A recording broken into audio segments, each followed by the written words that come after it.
مضمون کے لحاظ سے یہ زبردست بات ہے. سند حیات الحیوان کی روایت ہے تو سند تو کمزوری ہوگی، لیکن بات 100% درست. عیسیٰ علیہ السلام نے دیکھا شیطان 5 خچروں پہ سامان لے جا رہا ہے. تو عیسیٰ علیہ السلام نے پوچھا کیا ہے؟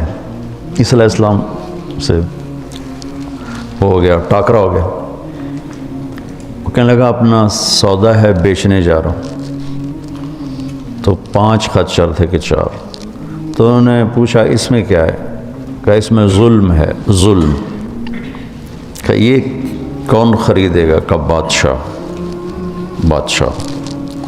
تو چند دن پہلے ہی میں نے اپنے آپ سے تاریخ، چونکہ اللہ کا فضل ہے کافی پڑھنے کا موقع ملا، تو میں سوچ رہا تھا کہ اکثر بادشاہ بدماش ہی تھے، بہت کم آئے نیک اللہ سے ڈرنے والے، ورنہ ظالم ہی تھے. ظالم چاہے مسلمانوں میں تھے چاہے غیر مسلمان تھے، ظالم تھے بہت کم. صحیح لوگ ہیں. یا طاقت کا نشہ بھلا دیتا ہے، یہ بھی ہوتا ہے. کھوپڑیوں کے مینار صرف چنگیز خان نے نہیں بنوائے، تیمور مسلمان تھا کم بخت، کھوپڑیوں کے مینار بنوا دیتا تھا. کہا دوسرے خچر میں کیا ہے؟ کہ اس میں تکبر ہے. تکبر کہ یہ کون لے گا؟ کہا یہ زمیندار لیں گے. زمیندار بھوکا بھی ہو تو تکبر اس میں تاجر سے زیادہ ہوتا. پتہ نہیں کوئی فطرت کی بات ہے صحیح ہے، کوئی نہ کوئی چکر ہے. اور کہ تیسرے میں کیا ہے؟ کہ اس میں فراڈ ہے، خیانت، دھوکہ، چکر بازی. یہ کون لے گا؟ کہ تاجر، فیصل آباد کے تاجر ہوں یا لاہور کے ہوں، سب فراڈ چل رہا ہے. کوئی ہزاروں نہیں لاکھوں میں ایک دیانتدار تاجر ملتا ہے، ورنہ سب جھوٹ، فراڈ. اچھا اس میں کیا ہے؟ کہ اس میں حسد ہے. حسد یہ کون لے گا؟ کہ یہ مولویان، علماء کرام، یہ تمہاری برادری کی سوغات. حسد نہ کرنا کسی سے، کیونکہ اللہ جس کو دے رہا ہے نا تم سے چھین کے نہیں دے رہا، اس کو اپنے خزانوں سے دے رہا.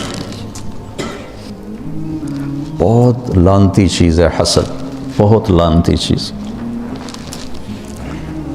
حاسد نہ بنو. محسود بنو تو پھر کسی کو چڑھاؤ نہیں. یہ بھی ایک شیطانی چال ہے کہ لوگ مجھ سے حسد کرتے ہیں تو میں ان کو مزید چڑھاتا ہوں. پتہ نہیں کب اللہ نعمت کو واپس لے، کوئی ذاتی چیز تو ہے نہیں، اس کی عطا ہے.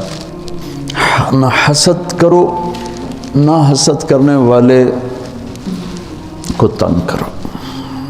زمین پہ بچھ جاؤ، اللہ کوئی چیز دے نا تو لیٹ جاؤ زمین. تو اللہ سے مانگو کہ اللہ حسد سے بچائے. علماء کہتے ہیں نا کہ زمین پہ پہلا گناہ جو ہوا وہ حسد تھا، کہ قابیل کو حابیل سے حسد ہو گیا اور اس نے اس کو قتل کر دیا.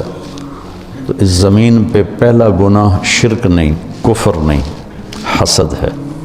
اور اپنی چودراہٹ کہ میں نمایاں نظر آؤں، میرا بھی نام ہو، یہ دونوں بہت خطرناک ہیں، چاہے دینی نسبت سے ہو چاہے دنیاوی نسبت سے ہو. اور دنیاوی نسبت سے اپنی وجاہت دنیا سے زیادہ خطرناک ہوتی. پھر انہوں نے پوچھا اس میں کیا ہے؟ 5ویں میں کہ اس میں مکر ہے. مکر یہ کون لے گا؟ کہ یہ نساء، عورتیں. عورت سے مراد نیک عورتیں نہیں، جو غلط عورتیں ہیں، جو فتنہ و فساد کی آگ کو بھڑکا کے آسمان تک لے جاتی ہیں. تو سند کے لحاظ سے تو مجھے نہیں پتہ، لیکن واقع کے لحاظ سے آپ اس حدیث کو دیکھیں گے کہ بالکل منطبق ہوتی ہے ان تمام طبقات پر. تو اللہ میری تمہاری حفاظت فرمائے. یہ چیز رکاوٹ بن جاتی ہے راہ حق میں. اور اللہ تعالیٰ شیطان کی سنا رہا ہے کہ زخرف القول، کم وقت اپنے جھوٹ کو اتنا خوبصورت کر کے پیش کرتا ہے کہ تمہارے سچ کو چھوڑ کے لوگ جھوٹ کے خریدار بن جاتے ہیں۔ اوحینا یوحی، اوحینا یوحی، شیطان کی وحی کیا ہے؟ غرورا۔ اللہ کی وحی کیا ہے؟ بالحق انزلناہ بالحق نزل۔ وحی کے بعد دعوت ہے۔ شیطان کا کام بھی دعوت سے چلتا ہے اور اللہ کا دین بھی دعوت سے چلتا ہے۔ رب انی دعوت قومی لیلا و نہارا۔ اور شیطان ما کان لی علیکم من سلطان الا ان، بولو، دعوتکم، دعوت قومی، دعوتکم۔ انبیاء وحی دعوت، شیطان وحی یہ باطل، دعوت باطل۔ نیچے انبیاء فنا فی الدعوہ اور شیطان فنا فی الدعوہ۔ شیطان اپنی فنائیت کو بیان کرتے ہوئے کہتا ہے فَبِمَا أَغْوَيْتَنِي لَأَقْعُدَنَّ لَهُمْ صِرَاطَكَ الْمُسْتَقِيمَ ثُمَّ لَآتِيَنَّهُمْ مِنْ بَيْنِ أَيْدِيهِمْ وَمِنْ خَلْفِهِمْ وَعَنْ وَلَا تَجِدُ أَكْثَرَهُمْ۔ یہ شیطان بتا رہا ہے کہ میں فنا فی التبلیغ ہو جاؤں گا۔ تبلیغ کفر ہے، میں چلا نہیں لگاؤں گا، 8 سال نہیں لگاؤں گا، میں فٹ ہو کے بیٹھ جاؤں گا۔ اور ادھر نبی کی تبلیغ کیا ہے؟ رب انی دعوت قومی لیلا و نہارا، وہ فنا فی التبلیغ۔ فلا تذهب نفسك عليهم حسرات لعلك باخع نفسك الا يكونوا مؤمنين لست عليهم بمسيطر ما انت عليهم بجبار من كفر فلا يحزنك كفره۔ آیات بھری پڑی ہیں۔ وحی دعوت دعوت، فنا فی الدعوہ فنا فی الدعوہ، فنا فی الدعوہ فنا فی الدعوہ۔ شیطان کی وحی چلتی ہے حکومت سے، وجاہت سے، پیسے سے، عورت سے۔ رحمان کی وحی دعوت چلتی ہے قربانی سے۔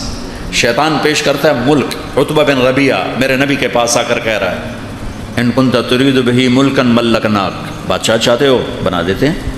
ان کنت ترید بہ شرف لانکت امرا دونک، چودراڑ چاہتے ہو، سیٹ چاہتے ہو، کوئی فیصلہ تیرے بغیر نہیں ہوگا۔ ان کنت ترید بہ مالا جمعنا لک اموالنا حتی تکون اغنى قریش مالا، پیسہ چاہتے ہو یہ ڈھیر لگا دیتے ہیں، تبلیغ چھوڑ دو۔ انما ان کان بک الباء، عورتیں چاہتے ہو، فاختر ای نساء قریش فلنزوجک 10، ساری قریش کی لڑکیاں کھڑی کر دیتا ہوں، جتنی چاہو گے تجھ سے شادی کر دوں، پر یہ تبلیغ چھوڑ دو۔ یہ باطل کی دعوت کے اسباب۔ عورت سے عورت، غلط عورت، نیک عورت نہیں، غلط عورت، غلط عورت، پیسہ حرام کا پیسہ، وجاہت حرام کی وجاہت، ملک غلط طریقے کا ملک۔ میرے نبی سن رہے تھے اور عتبہ یوں بیٹھا تھا ایسے ہاتھ پیچھے کر کے اور آپ کو دعوت دے رہا تھا۔ جب وہ فارغ ہو گیا تو آپ نے فرمایا افرغت ابا الولید، کچھ اور کہنا ہے تم نے؟ کہا نہیں، فارغ۔ کہ میں سنوں؟ میں کیا کہہ رہا ہوں؟ کہ سنو۔ کہ بسم اللہ الرحمن الرحیم، حمیم تنزیل من الرحمن الرحیم، کتاب فصلت آیاته قرآنا عربیا لقوم يعلمون بشيرا ونذيرا فأعرض أكثرهم فهم لا يسمعون وقالوا قلوبنا في أكنة مما تدعونا إليه وفي آذاننا وقر ومن بيننا وبينك حجاب فاعمل إننا عاملون قل إنما أنا بشر مثلكم يوحى إلي أنما إلهكم إله واحد فاستقيموا إليه فاستغفروه ويل للمشركين الذين لا يؤتون الزكاة وهم بالآخرة هم كافرون قل أئنكم لتكفرون بالذي خلق الأرض في يومين وتجعلون له أندادا ذلك رب العالمين وجعل فيها رواسي من فوقها وبارك فيها وقدر فيها أقواتها في 4 أيام سواء للسائلين ثم استوى إلى السماء وهي دخان فقال لها وللأرض ائتيا طوعا وكرها قالتا أتينا طائعين فقضاهن 7 سماوات في يومين وأوحى في كل سماء أمرها وزينا السماء الدنيا بمصابيح وحفظا ذلك تقدير العزيز العليم فإن أعرضوا فقل أنذرتكم صاعقة مثل صاعقة عاد وثمود۔ یہ کتاب پکڑو۔ عتبہ یوں بیٹھا ہوا تھا، یہ ہاتھ یہاں رکھ کے نا اور یوں کر کے اکڑ کے نا تکبر سے بیٹھا ہوا تھا۔ جب آپ نے کہا نا فَإِن أَعْرَضُوا، نہیں مانتے ہو، فَقُلْ أَنذَرْتُكُمْ صَاعِقَةً مِثْلَ صَاعِقَةِ عَادٍ وَثَمُودٍ، تو پھر تیار ہو جاؤ عاد و سمود کی بجلیوں کی کڑک کے لیے۔ تو یہاں سے اچھلا اور جا کر اللہ کے نبی کے منہ پہ گرا اور ہاتھ یہاں رکھ دیے. آپ کے یوں منہ پہ ہاتھ رکھ، یوں چھلانگ لگائی اور کہنے لگا ناشدت الرحم، تجھے رشتے داری کی قسم آگے کچھ نہ کہنا، تمہیں رشتے داری کی قسم آگے کچھ نہ کہنا. اور ایسے کانپنے لگا. واپس آیا، ابو جہل دیکھ کر کہنے لگا جیسے گیا تھا ویسے آ نہیں رہا. تو آ کر کہنے لگا یا معاشر قریش اطیعونی اليوم وعصونی فیما بعد. ارے قریش، آج مان لو پھر کبھی نہ ماننا. اس بندے کو اس کے حال پہ چھوڑ دو. یہ جیت گیا تو تمہاری عزت ہے، اور اسے غیروں نے ختم کیا تو تمہاری مراد پوری ہوگی. اس پہ نہ جاؤ، اس نے عاد و سمود کی بجلیوں کی کڑک سے ڈرایا ہے. وَإِنَّكُمْ لَتَعْلَمُونَ إِنَّ مُحَمَّدًا إِذَا قَالَ شَيْئًا لَمْ يَكْذِبْ. اور تمہیں خبر ہے جب وہ بولتا ہے تو سچ بولتا ہے. کفر ہو یا اسلام ہو، حق ہو یا باطل ہو، دونوں وحی سے چلتے ہیں. دونوں کی ابتدا وحی ہے. وحی وہ کیسے؟ یہ وحی تو آپ نے سن لی، انا اوحینا الیک. اور جو دوسری وحی ہے وہ ہے وَكَذَلِكَ جَعَلْنَا لِكُلِّ نَبِيٍّ عَدُوًّا شَيَاطِينَ الْإِنسِ وَالْجِنِّ يُوحِي بَعْضُهُمْ إِلَى بَعْضٍ زُخْرُفَ الْقَوْلِ غُرُورًا. شیطان کی بھی وحی ہے اور رحمان کی بھی وحی ہے. دونوں کی وحی میں فرق کیا ہے؟ یہ ہے زخرف القول غرورا، دھوکہ ہے. لیکن ایک اس میں خوبی ہے کہ کمبخت اپنی بات کو خوبصورت کر کے پیش کرتا ہے. زخرف القول، تم مولوی غصہ چڑھا کے اپنی خوبصورت بات کو بھی برباد کر دیتے.